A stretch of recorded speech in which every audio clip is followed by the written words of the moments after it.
大家好，我係 Benny。等央行減息等到頸都長，最新數據可以顯示出嚟俾大家睇下嘅。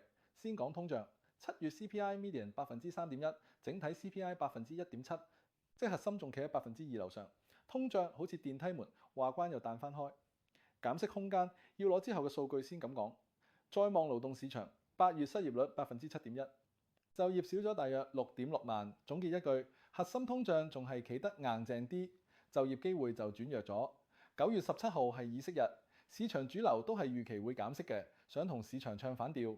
不如呢，等數據先，到你最關心按揭、固定利率跟住國債孳息走，一高一弱嘅數據，孳息多數區間上上落落，見到啱心水壩息口，先鎖一鎖有把握嘅浮動。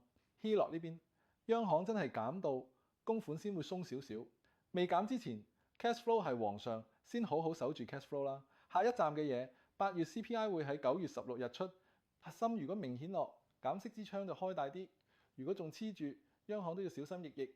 實際點做好呢？我建議大家準備上會或者係快完合約就要做好預批呢個動作先。鎖 rate hold 計好預算，俾自己有心理準備，唔使擔心夠唔夠錢供。用緊浮動嘅清 trigger rate trigger point，必要時用延長攤重或者固定浮動混合，穩住月供，心理壓力都會少啲。最後送句真心話，穩最低息咧固然係好嘅，但係總成本思維先係王道，利息、稅務、cash flow 一齊計先至係最着數啊！覺得有用，幫手 like、subscribe、share，我係 Benny，下集見。